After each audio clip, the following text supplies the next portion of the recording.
বছরের শুরুতেই বাংলাদেশ সহ 25টি দেশের অভিবাসীদের দুঃসংবাদ দিল যুক্তরাষ্ট্র। এসব দেশের সম্ভাব্য অভিবাসীদের বন্ড নীতির আওতায় এনেছে ট্রাম্প প্রশাসন। এখন থেকে এই দেশগুলোর নাগরিকদের যুক্তরাষ্ট্রে প্রবেশের আবেদন করতেই দিতে হবে 5 থেকে 15,000 ডলারের বন্ড, যা কার্যকর হচ্ছে 21 জানুয়ারি থেকে। এই তালিকায় 4 নম্বরে আছে বাংলাদেশের নাম। বাংলাদেশ সহ 25টি দেশের তালিকা।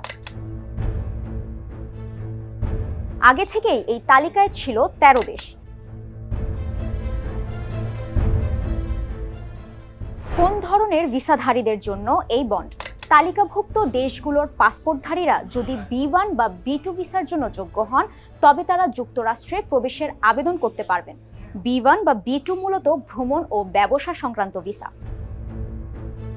কাজ শেষে যুক্তরাষ্ট্র ত্যাগের শর্তে সংক্ষিপ্ত সময়ের জন্য দেয়া হয় এই ভিসা। এর আওতায় ব্যবসায়িক সভা, মিটিং, কনফারেন্স, পর্যটন বা ব্যক্তিগত ভ্রমণ করা যায়। তবে যুক্তরাষ্ট্রের চাকরি করা সম্পূর্ণ নিষিদ্ধ।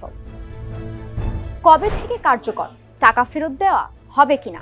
মার্কিন পররাষ্ট্র দপ্তরের নতুন এই নীতি কার্যকর হবে 21 জানুয়ারি থেকে। 6 জানুয়ারি মার্কিন পররাষ্ট্র দপ্তরের ওয়েবসাইটে এই তথ্য প্রকাশিত হয়েছে।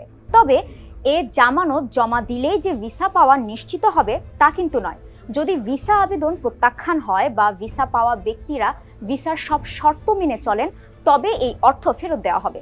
এর জন্য ভিসার শর্ত মেনে চলা গুরুত্বপূর্ণ। পররাষ্ট্র দপ্তর বলছে, বন্ডের অর্থের পরিমাণ ভিসা সাক্ষাৎকারের সময় নির্ধারণ করা হবে। প্রবেশ করতে হবে নির্দিষ্ট বিমানবন্দর দিয়ে। মার্কিন পররাষ্ট্র দপ্তরের ওয়েবসাইটে উল্লেখ করা হয়, জামানত বা বন্ড দিয়ে এসব দেশ থেকে ভিসা পাওয়া ব্যক্তিদের নির্দিষ্ট কিছু বন্দর দিয়ে যুক্তরাষ্ট্রে প্রবেশ ও বহির্গমন করতে হবে। অন্যথায় তাদের প্রবেশাধিকার প্রত্যাখ্যান করা হতে পারে, অথবা তাদের দেশ ত্যাগের তথ্য সঠিকভাবে নথিভুক্ত না হওয়ার ঝুঁকি থাকবে। নির্ধারিত প্রবেশপথগুলোর মধ্যে রয়েছে বোস্টনের লোগান আন্তর্জাতিক বিমানবন্দর, নিউ ইয়র্কের জন এফ কেনেডি আন্তর্জাতিক বিমানবন্দর ও ওয়াশিংটন ডুলাস আন্তর্জাতিক বিমানবন্দর। কঠোর অভিবাসী নীতির পথেই ট্রাম্প প্রশাসন।